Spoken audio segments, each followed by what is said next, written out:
Cenk Uygur says they've lied to you about what Islam's about. And it's true, he's right. They've lied like dogs, but not like Cenk makes out. He says they want you to hate Muslims, and he knows that just ain't true. The media is all about loving Islam and propagandizing me and you. That's right, ladies and gentlemen. It's This Week in Jihad. I am Spencer Robert, that is, not the other one. And this here is David Wood, the great David Wood, slayer of dragons. David, good morning. Good morning, sir.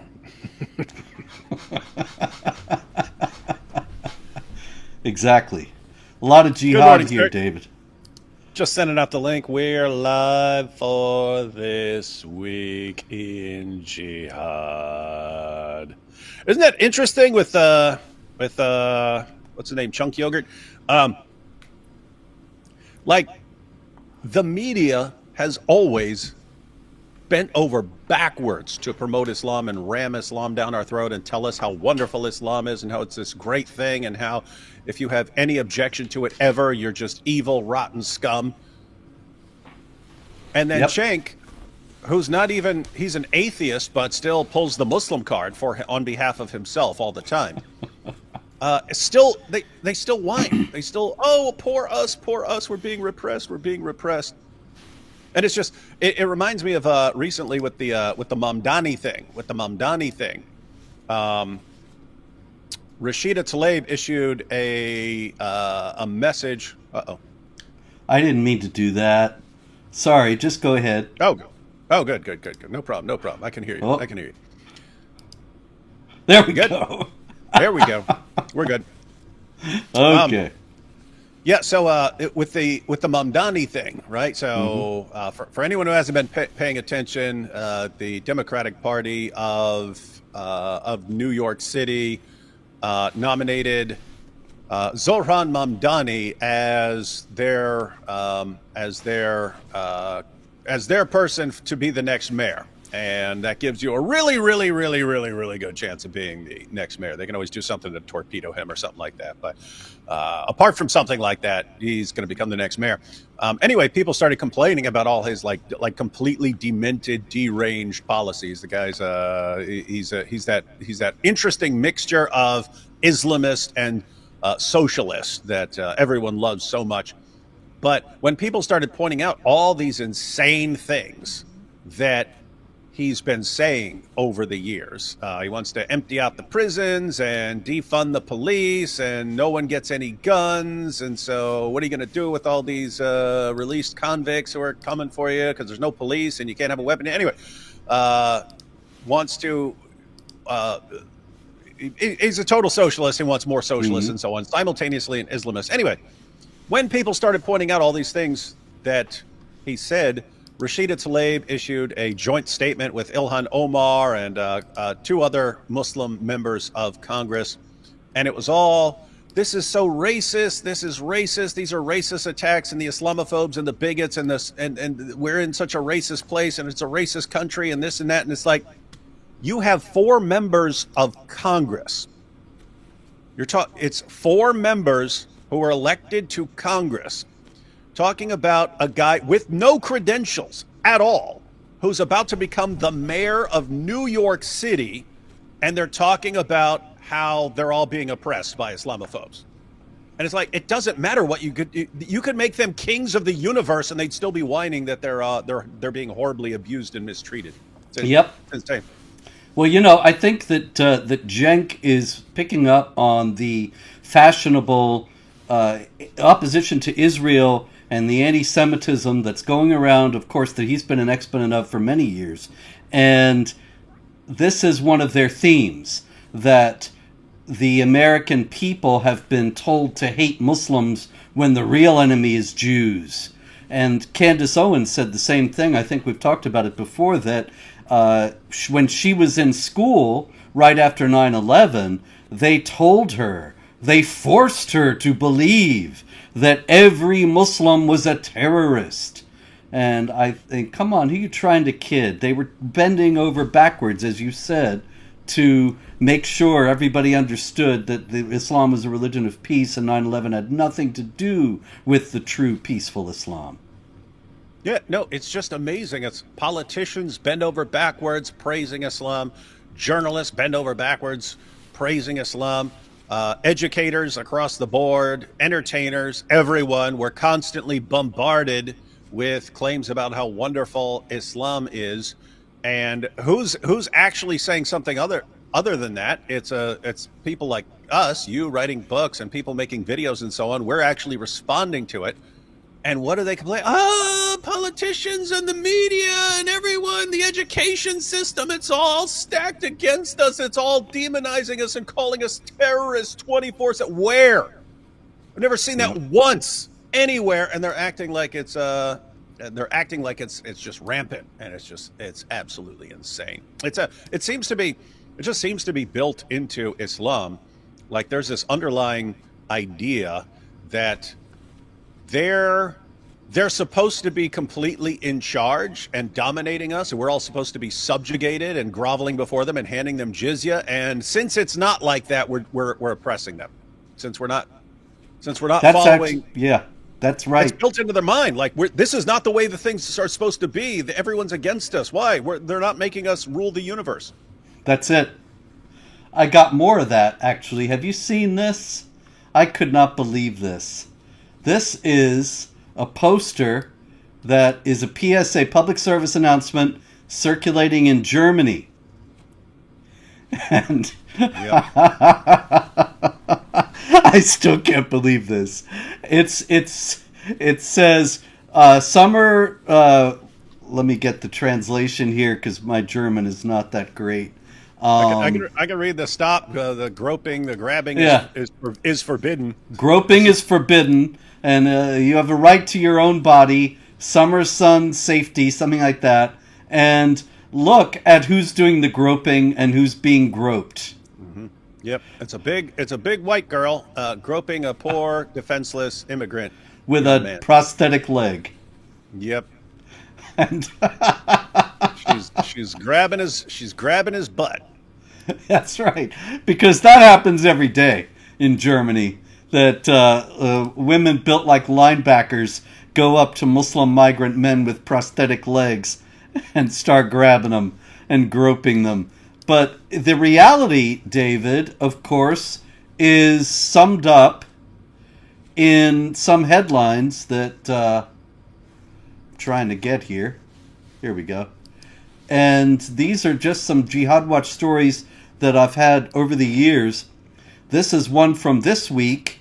4 members of a Muslim migrant family sexually abused 9 girls aged 11 to 17 at a swimming pool. That's actually among this week's stories. And then we have a story about the rise in sexual assaults at swimming pools in Germany, with migrant men being behind it.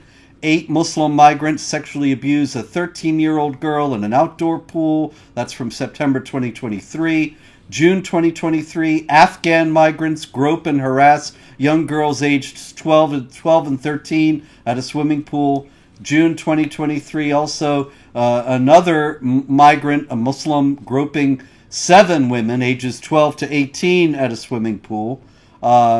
Police shut down a pool in 2019 after a gang of 50 North Africans caused havoc and threatened the employees, as well as groping people at the pool. So what does the German government do in response to this epidemic of groping incidents at swimming pools involving migrants? They completely inverse what's happening and give a warning about German women. You German women better stop groping poor, disabled migrant men in swimming pools. That's and then Cenk Uygur says the media wants you to hate Muslims, just like the governments. Yeah, so that's what governments are doing. It's hey, we got a problem that you've got all these guys just going around graping and assaulting and raping and so on. And they do this with impunity, and they knew back home, hey, if you can just get to Europe, you can just do whatever you want to these girls and no one's going to stop you. And then they do it, and then people realize, lots of women are complaining, and more women are complaining that we're not protecting them from these guys. So instead of actually cracking down and, arresting these guys and sending them back, let's put up a poster. But we can't say that the migrants are doing this to the women, because that would be racist and Islamophobic. So we'll get the message across, but we'll reverse it. Maybe they'll understand it if they think it's them that are being harassed by the women. When in reality, that sign's going to do absolutely nothing. It's built into their mind that these women are disgusting and forbidden. I mean, not forbidden. They're the worst of creatures and so on. They're lower than pigs, and you could do what you want to them, and that's what they're there for. That's what they're there for. And so, a sign is not going to trump decades of everything they've believed. So you're not going to do anything. If you accomplished anything with that sign, it would be these guys going, "What? All these German women are sexually abusing our young boys? Well, we'll teach these women a lesson. We'll return the favor even more." And so that's gonna go well. Anyway, sick, weird stuff. Yep. Hey, Robert, my camera is flickering for some reason. I'm going to shut it down and log back in real quick and see if that fixes the problem. Okay. Be back in a second. Meanwhile, I will keep going on. We actually had a story just like what David was just saying, that this is what these women are for. Story out of Britain last week.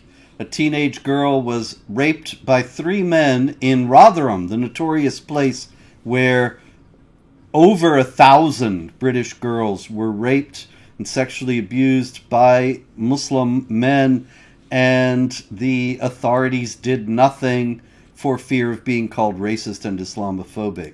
And it's still going on. This is a case that is just going to court now. And the victim says that the rapist told her it was her own fault. She had led him on. And that is actually the understanding of sexual abuse that is widespread, if not universal, in Islam, because the idea is a woman has to wear covering, right? You got to cover your head. And in some places, there he is. How's it going? Won't know. Okay. Until I see if it flickers still. Anyway, I've been going on about this story in Rotherham, and this rapist telling his victim, "This is what white girls are for, and you deserved it. You wanted this. You led me on. It was your own fault by how you shouldn't have walked around in what you were dressed in."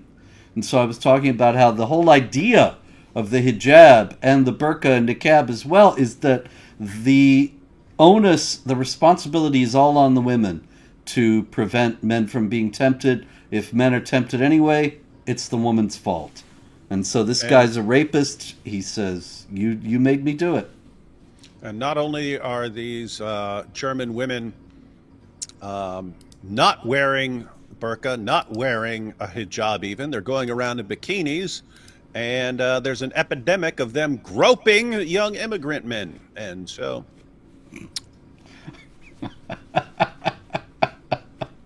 And the government admits it, Robert. The government admits it. How are you going to deny what the government is saying? So, yep. You're right. How could anybody not trust the government, especially in Britain? All right. People are saying my name is moved over there. I don't know why that is. And you know what else? I think it was because I jumped off and then jumped back in. There you go. And now it's confused. But it keeps happening, so I think, you're just going to have to know who we are. If you don't know who we are at this point, then you're a loser. I'll say it. There you go. All right. We got a couple of big stories out of Turkey this week. You've probably seen this. I'm sure you've seen this. This is a cartoon of Muhammad. that ran in the Turkish newspaper Le Monde this week, and there's a big uproar. The cartoonist has been arrested. I didn't know it made it into a newspaper. I thought the dude just drew it or something like that. My goodness. As a matter of fact, 3 cartoonists have been arrested. Yeah, it was in a weekly magazine, Le Monde, that seems like kind of Charlie Hebdo for Turkey. And the Interior Minister of Turkey, Ali Hurlikaya, he's livid. He's enraged. And he showed video of the cartoonist Dogan Petlevan being dragged up the stairs of a building while his hands are cuffed behind his back. Obviously, they're going to go very harsh with this guy. And Yerlikaya said, "I once again curse those who try to sow discord by drawing caricatures of our Prophet Muhammad. The individual who drew this vile image, DP, that's Dogan Petlevan, has been apprehended and taken into custody. These shameless people will be held accountable before the law."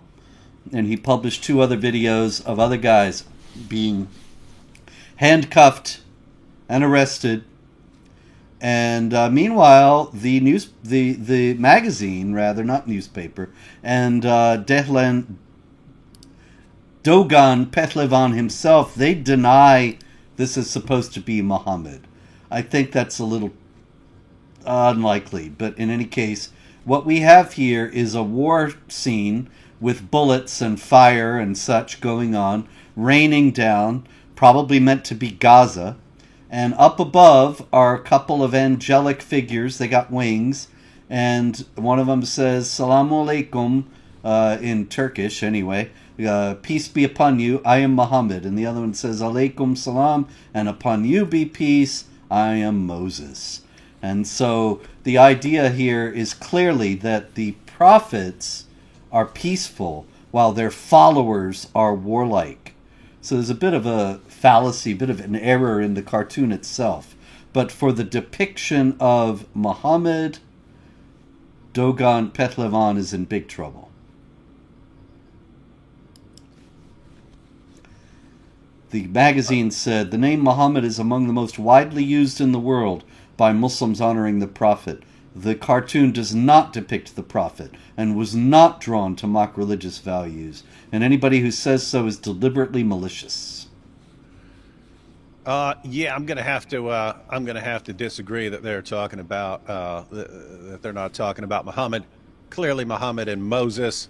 Yep. With that said, and if you were just reading this, you'd say, okay, so these guys think Muslims act like these guys are on the same page, and yet it's a bloodbath. That's how I would interpret it. But yeah, you could also interpret it like ironically, like, hey, we've got these prophets, and they're supposed to get along, but the followers are all violent and so on.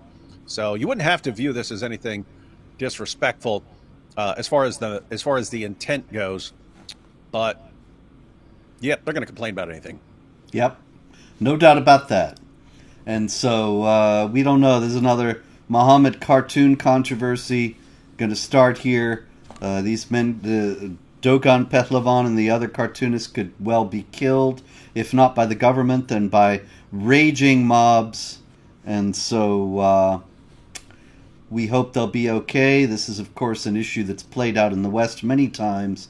And the idea is not to mock Muhammad per se, but solely to stand up where they say, if you do this, we will kill you. Then if you don't stand up and do it, then you have bowed to violent bullying and intimidation, and you will only invite more by bowing to it. So you gotta stand up against it. But in Turkey, that's unlikely to happen. Yeah, and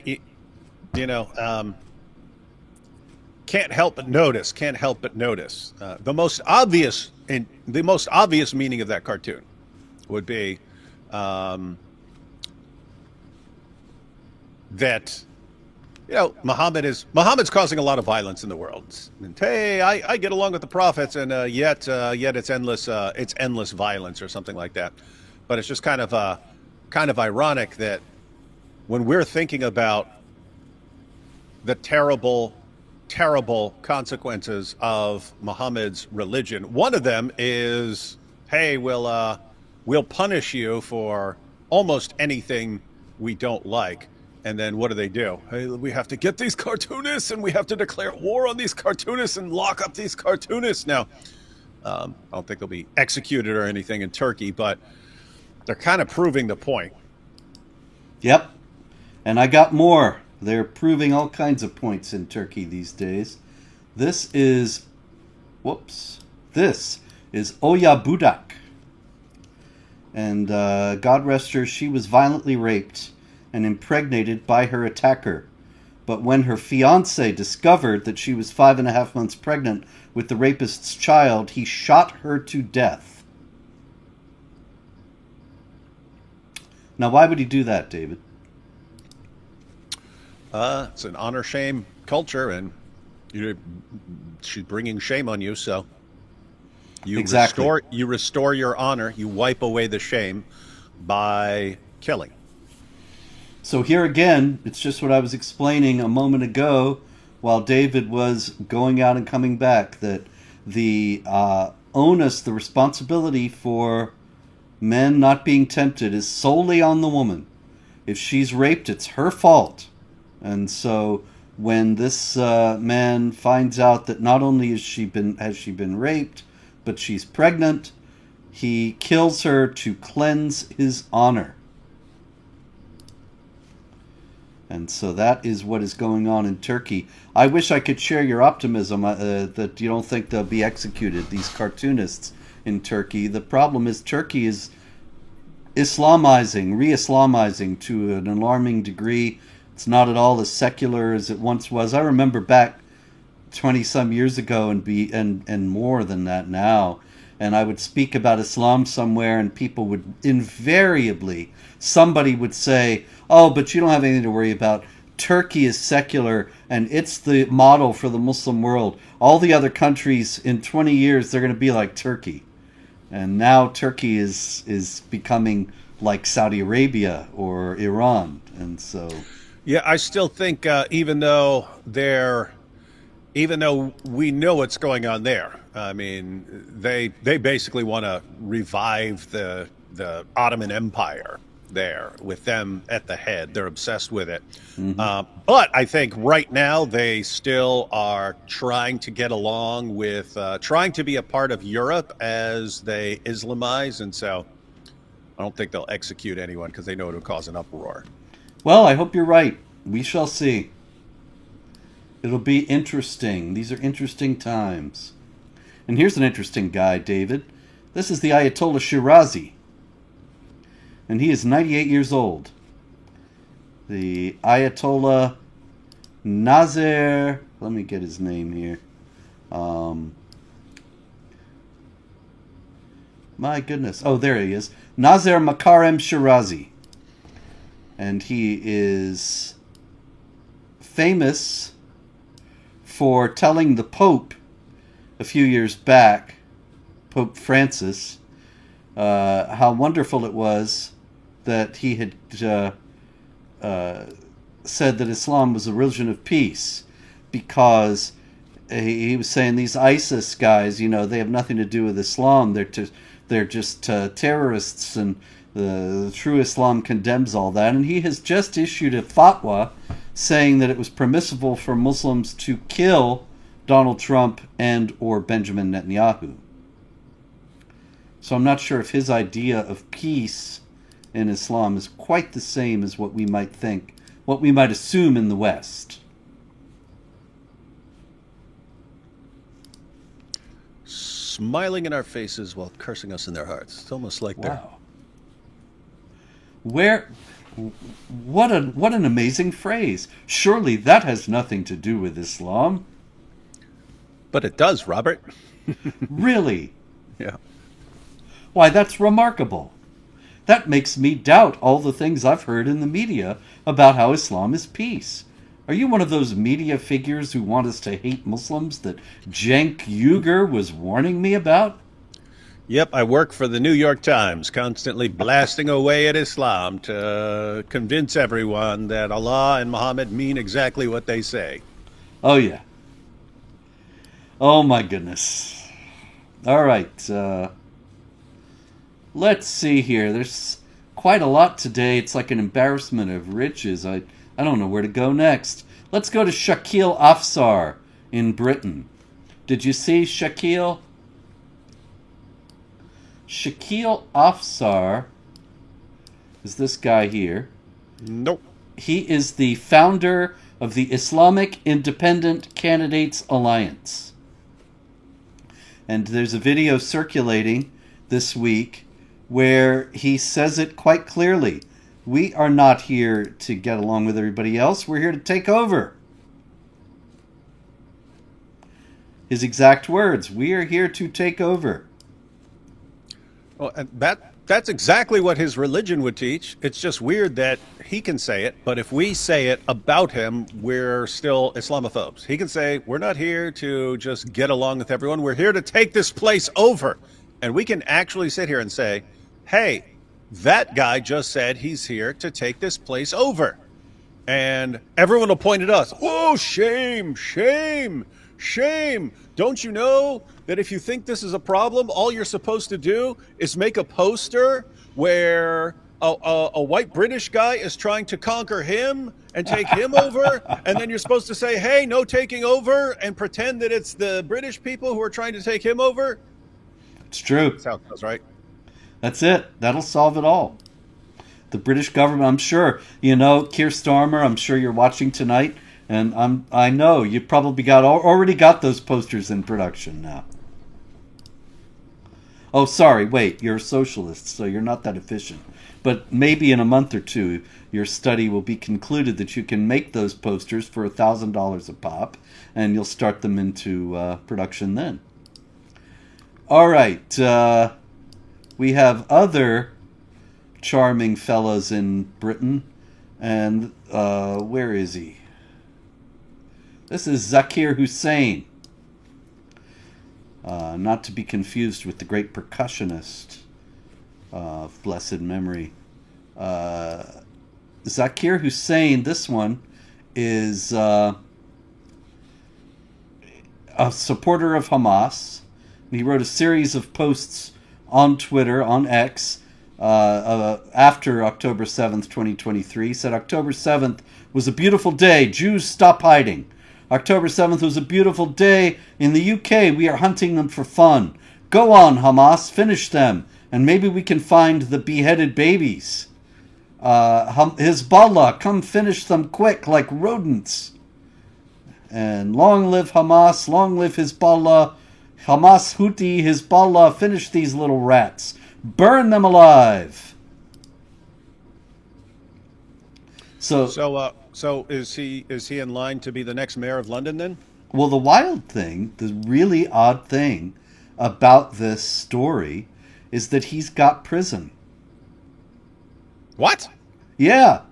In the UK? In the UK. Oh, I know. I've been seeing a little bit of this. Basically, the Labour Party, they realize that they've seen how much people hate them, and they realize they're just totally going to be cooked the next election. I think Keir Starmer has like the lowest approval rating of any prime minister in history, and they understand, they've seen the writings on the wall with all their policies, and so they're kind of like doing some things to act like they're doing something. Like Keir Starmer has been posting all these things. Oh, we're going to handle the border, all the people coming across in boats and stuff. We're going to deal with that. We're going to deal with that, unlike our predecessors. And it's like, you're just saying that, man. You're just saying it because you understand you got to there's another election on the horizon. And so, I think this is just some of that. They realize people hate them for what they've been doing, and so they got to kind of put on a show. Yeah. It's also kind of the opposite motion of the thing that got me banned from entering the country years ago. Because what had happened was the Home Office under Theresa May, who later became Prime Minister, had just banned, what was that guy's name, man? Ibn Azzedine, something like that. Abu Izzadine, I think that's what it was. Anyway, they banned him and another I think you're referring to Sheikh Hussein Fartin. Yeah, that was it. They banned him and another jihadi from entering the country, and they were afraid that the Islamic groups were going to say, "You're picking on Muslims. You're singling out Muslims. This is blatant Islamophobia," and so on. And so they banned Pamela Geller and me. And Theresa May actually referred to that a little bit later when she was prime minister, and she said, I think it was Abu Hamza, although Abu Hamza's in prison. So, but I think she mentioned him and Abu Izzadeen. Said she banned them, and then on the other side she banned Spencer and Geller, and the idea was that we were equivalent. Same But thing. they didn't have any actual terrorists who were against Islam, who were against jihad. So they just had to pretend that we were the same thing. And it's actually a monstrous slander, but what are you going to do? That's how they operate. Yeah, and it's I mean, it's similar with the grooming gangs and so on. That, and I mean, this is not about labor. This is basically everyone who's been involved in the entire process. When people see these trials and 5 of these guys go on trial and so on, guess what? There were hundreds of guys in that city involved in this. They're just, hey, look, guys, we're handling things. Look, here's a trial with these 5 guys. You can't even arrest all the guys who are raping and gang raping and drugging and pimping these girls, because you'd have to build like massive new prisons and so on to house all these guys. So you got to put on a show. Look, you heard about another trial in the media recently. See, we're on the ball. We're on the ball. Now I guess we'll just go make a sign. Warning Muslim men about these 12-year-old British girls who are sexually harassing and drugging and grooming and pimping all these poor Muslim men. That's what it is. All right, let's go to Portugal. Did you see this one? This was another video out, and this one is, you see the guy, David, he's in a cemetery, and there are a lot of crosses in the cemetery, as is to be expected. It's Portugal. And there's a tall one in the middle of the picture. You see it? And there's a little guy perched up on top. And he is a Muslim from Pakistan. And he was in the cemetery breaking as many crosses as he could while he was screaming, Allahu Akbar. And we've said before, it's these guys, they already understand. They already understand. Way back in Pakistan, before they ever moved, everyone in these countries is like total cowards. No one's going to stop them from doing anything, and they can do what they want. And then they'll go and do it, and then the countries will give them some little slap on the wrist. If you just, every time anyone just gave you a hint that they're like this, you just, nope, you're going back. Yeah.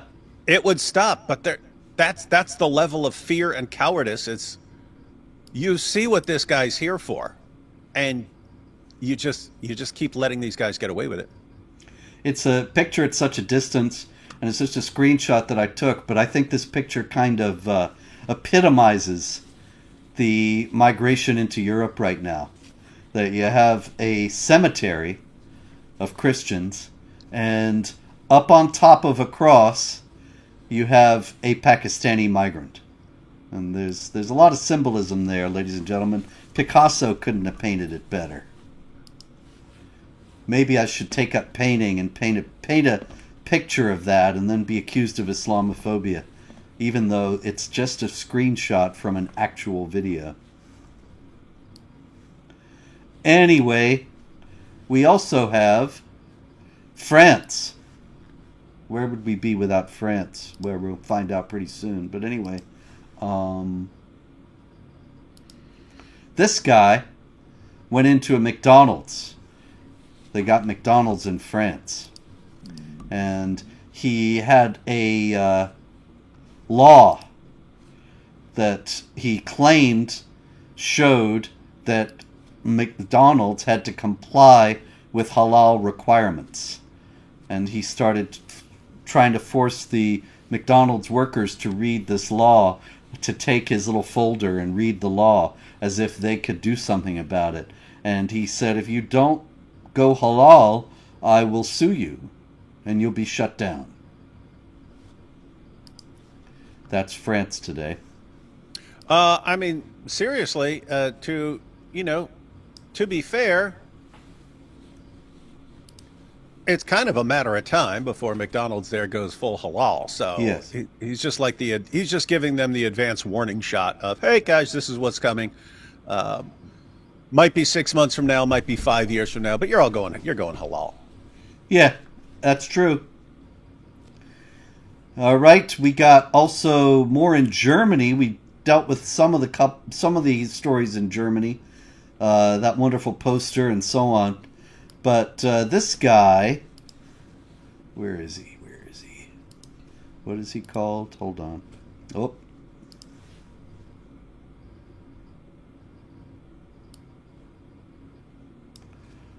This is really wild about this. This is Mustafa Shalabi. And he is putting pressure on German authorities. I forgot to mention this earlier when we were dealing with the pool business, because he has actually submitted a bill to the legislature to ban men and women swimming together in pools, which would solve their problem of Muslim migrants groping people in pools. What did you say? It would solve the problem of German women groping Muslim migrants. That's right. Let's get it right, Robert. That's right. There it is. See? It's right there. Look, that is clearly a problem. You have this German barmaid grabbing this poor guy's rear end. How are you going to stop it? We'll just separate them all. Yeah. So Mustafa Shalabi, it's very interesting because he says it goes against his culture to have men and women swimming together in pools. And so he wants it banned in Germany. He's a migrant to Germany, and he lives there now. He wants them to toe the line. It's reasonable, isn't it? Yep. And what's amazing, Robert, is it's amazing how all this stuff works together. So you have it in their mindset. Hey, if you're not walking around in a burqa or at least a hijab, you're basically begging to get sexually assaulted. And then, oh look, bunch of girls in this pool are all begging to be sexually assaulted. Let's give these girls what they want according to our religion. And then other guys are going, see, you have to keep women and men separate, and you actually get to the point where non-Muslim women will be saying, we agree. We agree. We want separate places. We want separate pools because we can't be around these guys. And then they'll come up with separate pools for men and women. Yep. And women will agree because they're like, we got to get away from these guys. Yep. And the German government's considering it. Mm-hmm. So this is how Sharia comes in. Oh, hey, I love this guy. Did you see this guy? Ashraf As-Safu. He is one happy jihadi. That is a happy jihadi. The jolly jihadi. There he is. All right. Ashraf As-Safu was convicted of recruiting for ISIS out of Chicago. And he said that what he wanted to do, his little group, Khattab Media Foundation, to cause confusion and spread terror within the hearts of those who disbelieved. He said, work hard, brothers. Edit the issue into short clips. Take the pictures out of it. Publish the efforts of your brothers in the pages of the apostates. Participate in the war. Spread terror. The Islamic State does not want you to watch it only. Rather, it incites you. And if you're unable to go, then use it to incite others. He's talking about videos he makes that depict jihad activity. He says, if you can't play, make sure that you get others, recruit others to do it, to go jihad. I thought it was interesting that he's part of the Khattab Foundation. Do you remember Yusuf al-Khattab? I don't know if it's him. So it may be just that it's a coincidence of the names. There aren't a whole lot of surnames in this culture. But Yusuf al-Khattab was actually a convert from Judaism. in New York City about, I guess, 15, 20 years ago. And he used to make videos back in the early days when people weren't making videos left and right. And he made a bunch of videos. One of his most notorious that got him a lot of legal trouble was that he made a video of himself. First you saw footage of 9/11 and the planes going into the towers and the smoke billowing out and all that, and then the camera moves over to him and he's sitting there watching happily and eating popcorn, and he was like gleefully approving of 9/11 and 3,000 people getting killed. So I don't know. I think he left the country. I don't know if this guy was working with him or if it's just a coincidence, but anyway, the Jolly Jihadi, Ashraf As-Safu, he was recruiting for ISIS out of Chicago. He better hope he goes to a prison with lots of Muslims, because he's got a pretty, I'm saying by prison standards, he's got a pretty punchable face. Uh-oh. No, someone would, I don't know why, but some of the guys go in, they'll smile like that, and then someone's going to be like, what are you looking at, man? And just punch him right in his face. Oh, goodness. I'm telling you, I've been there. Yes. All right. Let's see. I had plenty more here, and I know they're here. Oh, the Islamic Republic of Iran is doing a big security crackdown, and they have arrested 700 spies from Mossad. Yeah, that was the eminently foreseeable problem with the ceasefire. Namely, they took out Israel took out a lot of people involved with the nuclear program and a lot of their military leaders. And it's obvious, if you know exactly where this military leader is going to be and you know exactly what room of what place this nuclear guy is going to be in, and these guys all get taken out, like that episode of Breaking Bad where they kill like 9 inmates in 5 different jails within a 2-minute period and so on. Mm-hmm. These guys, Israel had a lot of spies, either like Israeli spies who worked their way in there, or people in Iran who want to bring down the regime and are quite happy helping Israel do that because they hate the regime.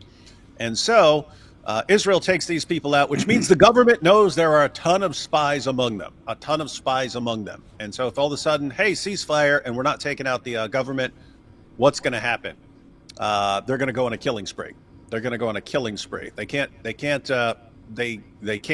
take out Israel, but they can take out spies. And what they'll do is they'll look for people who are actually spies, but they'll also see that as an opportunity to kill anyone who criticizes the regime. You could just criticize anyone, right? If you said one word against the regime or you're in the wrong group or something like that, boom, this person is a spy for Israel. We have it confirmed. And so lots of people are going to die. People they've already been doing the executions, but that's going to keep happening. Yeah, I think you're right, but I don't think I got to say I'm skeptical that any of these people they arrested are Mossad spies, because if they were, they'd have already been arrested if they knew. They didn't just discover it last week. And if they had got known before, they wouldn't have kept them in place, allowed them to stay in place and keep operating. And if they are arresting them all now, it's much more likely that they are dissidents from the regime or just ordinary Jews who live in Iran who are being scapegoated. Oh, I'm just saying, I'm sure I would guess it's a mixture, right? Like, okay, let's review all the security footage from around this place to see who's spying on it and stuff like this, and if we can spot someone and so on. But yeah, I would think mainly they're going after anyone who's any sort of political rival or anyone who's spoken out. Anyone who's been a vocal protester or a protest leader, they're going to say, yep, this person was a spy for Israel. We have it confirmed. They're going to lock her up. They're going to rape her and they're going to kill her. Yep. Why do they rape her first, David? So you say she doesn't go to paradise. That's it. If you are raped, it's your fault. and so you go to hell. That's how it works. All right, the Greek Orthodox Patriarch of Antioch, John X, Yazigi, there he is. He has issued a statement to Ahmed Ashraf, the president of Syria, the former Al-Qaeda leader, possibly the present Al-Qaeda leader, but you never know, war is deceit. Anyway, he said this: we are here, he's talking about the Christians after the massacre in the church. We are here to stay, and we are an essential part of this community. There has not been such an attack on a church in Damascus since 1860, except during your tenure. No one from the government visited the site except a Christian minister. We do not want the government to declare a day of mourning for the martyrs. We do not mourn our martyrs. We want this day to be declared a day of mourning for the government. Our martyrs are not dead. The government bears full responsibility for what happened. Your phone call, Mr. President, is not enough, because the tragedy is greater than that. So he issued the statement, and the Patriarch of Jerusalem, Theophilus, was being interviewed the other day, and he said that he had heard that the ISIS, that is the Islamic State, has put Patriarch John X on its list, on its hit list.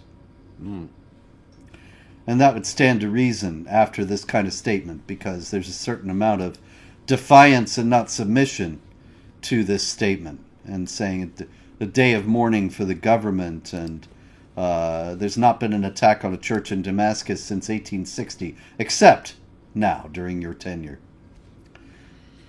Yeah, so Syria was taken over by a bunch of jihadis, but a bunch of those jihadis are saying, nope, we're reformed jihadis, and we want to get along with the world. But you also have jihadis who want to go on a killing spree. And it looks like we're going to end up with a similar situation as what we see in Nigeria, where you've got jihadis going around slaughtering Christians, and you kind of can't tell whether the government is in on it or if they just are kind of helpless to deal with it, and they don't want to be on the hit list either. Mm-hmm. But seems like we're going to see more bloodshed in Syria. Indeed, more churches attacked. Yeah, well, we can be grateful in a certain sense. Last week we discussed how they had published a list. The jihadis published a list of churches that they said they were going to target on June 29th, the next Sunday. And here it is, July 2nd. They don't seem to have targeted them. They were apparently just trying to strike terror in the enemies of Allah, as the Quran directs. Doesn't mean, however, that they won't strike churches in the future. In Afghanistan, a 6-year-old girl was married off to a 45-year-old man. Now, what I don't understand, David, is why didn't they read all the Islamic apologists in the West who say that Aisha wasn't 9 when Muhammad consummated his marriage with her? Why aren't they reading those people in Helmand province in Afghanistan? Well, because that was kind of 15 years ago, Robert. Now the Muslim apologists are all shouting from the rooftops, of course, we want to have sex with little girls. It's great. It's wonderful. Even our prophet did it. And so they're probably watching all these Daniel Hakikachu videos and stuff like that, and they're like, hey, he's right. We can have sex with little girls. And keep in mind, everyone who's as absolutely repulsive as that is, 45-year-old man marrying a 6-year-old girl, Muhammad was older. Muhammad was even older than that. Indeed. Okay, we got Austria. In Austria, in Hugo Wolf Park in Vienna, a group of teenage Muslims from Chechnya violently assaulted a 17-year-old Austrian because he was in a relationship with a 16-year-old Chechen girl. Why would they object? What's the problem? Well, I'm guessing she's Muslim? Yes, well, she's Chechen, so she's very likely Muslim. Yeah. In Islam, there's no problem with Muslim men having sex with non-Muslim women and so on, but Muslim women, they are forbidden for non-Muslim men. Exactly. The group, Straight out by of the the way, Quran. the group of attackers explained that they were moral guardians. And they are operating freely in Vienna these days. Moral guardians. German authorities have charged a Syrian juvenile with supporting the Islamic State terrorists for helping to plan a foiled attack on a Taylor Swift concert in Vienna.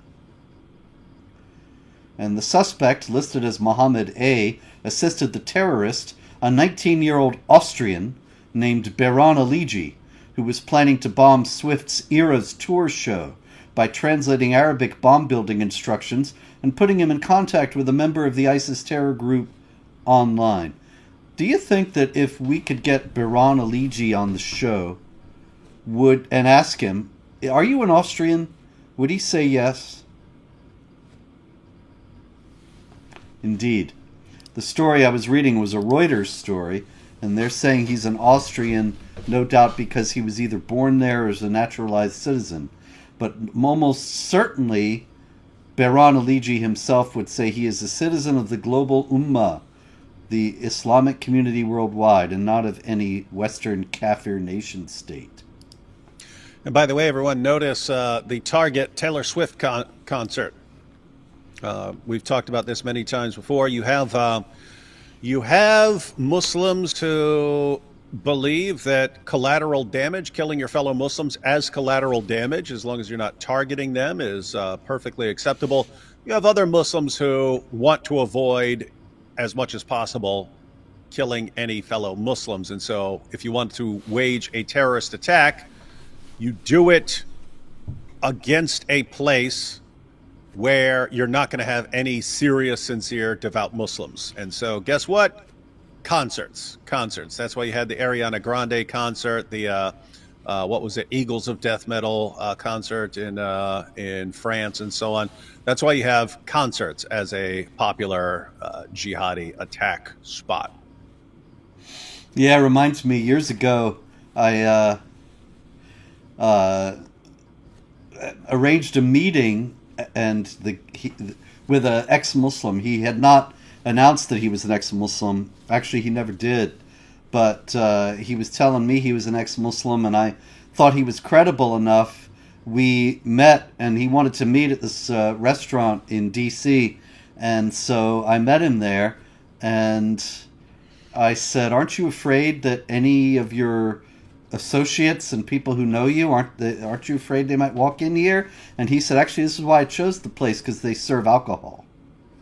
And so I know that none of the Muslims that I work with are going to come in here. So, Smart. Same thinking. You know, I should have mentioned this when you were talking about Mamdani at the beginning of the show. This is Laura Friedman. And Laura Friedman is actually a congresswoman, a member of Congress from California.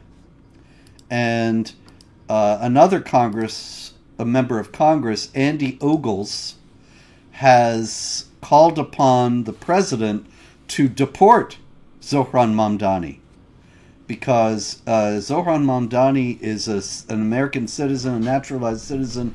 He's only been here, however, for 7 years. And one of the conditions of getting a visa and being able to become a permanent resident of the United States, much less a citizen, is that you don't support terror groups. And of course, Mamdani is rather conspicuously refusing repeatedly now to denounce the phrase globalize the Intifada, which is essentially saying kill Jews everywhere, because the Intifada there were two Intifadas, uprisings against Israel, in which Jewish civilians were killed wholesale in Israel. And so people think of globalize the Intifada as saying that we want to kill Jewish civilians not just in Israel, but everywhere. And he's been repeatedly asked now to denounce this phrase, which he had justified. He hasn't used it himself, but he justified its use and he won't do it. And so Andy Ogle says he should be deported for supporting terrorist organizations. And Laura Friedman said, calling for Zohran Mamdani's denaturalization isn't just wrong, it's blatant Islamophobia. Robert, that's the guy who, in his rap song, which sucked, by the way, said he loves the Holy Land Five. Who are the Holy Land Five, David? That's the Holy Land Foundation, which is designated a terrorist organization, right? That's it. Shut down for supporting Hamas. He said he loves those guys, and look them up. So there's ample grounds, actually. I don't think it's going to happen, but there's ample grounds in a legal sense, a technical sense, for deportation. Yeah, and guys, it's pretty creepy. So the Holy Land Five, those guys, they're taking donations in America and sending them to Hamas to support. If you've ever heard about how Hamas will pay money to the families of jihadis who go and die while slaughtering Jews and so on. That's where that money was going. That money was going to stuff like that. It was funding Hamas to support the jihadis and the families of the jihadis and so on. This all got exposed, and 5 guys got long prison sentences. I think 3 of them have been released because that's a long time ago. But Zohran Mamdani says he loves those guys and he encourages people to look them up. But think about that. What is that? You're actually a terrorist and supporting terrorists, but you're pretending to have good intentions and just to be charitable. And you've got the next mayor of New York City saying he loves those guys and everyone should look them up. So Laura Friedman says that's just plain Islamophobia. It sure and is. I think that's just what we've warned about Islamophobia all these years, that it will end up being a total blanket condemnation of even opposition to jihad violence. Because there's no way you can distinguish. If you start to say, well, you're just hating Muslims if you say anything critical, and then you say, well, jihad is its central tenet of Islam, then you must hate Muslims and you're an Islamophobe. And we've already seen where this leads in places that are further along than us. Look at the UK with the grooming gangs. What happened? People were scared to expose guys who are gang raping little girls because they didn't want to be called Islamophobes. They'd all been programmed. The worst thing you can be in the world is a racist and an Islamophobe. And if you say one word of criticism, we're going to call you a racist and an Islamophobe. Your life will be over. You'll be in permanent danger from jihadis because they find out that you're an Islamophobe. So better to just keep your mouth shut and let these guys continue raping and gang raping these young girls and so on. And that's what, let's face it, that's the end goal of organizations like CARE and so on, who tell us to shut up anytime we criticize Islam or Muslims after a terrorist attack. The goal is to make a society where we can't say one word in response to anything they do. David, I think, unfortunately, I'm going to have to stop here. I apologize to all those who have super chats. I did not expect this, but I just got a computer notice saying my computer's going to shut down in a couple of minutes. There's a problem with it. So I apologize to everyone, and we'll make it up to you. But in the meantime, I don't want this whole broadcast to be lost, so I'm going to shut it down before my computer shuts down. So till next time, pray, hope, and don't worry.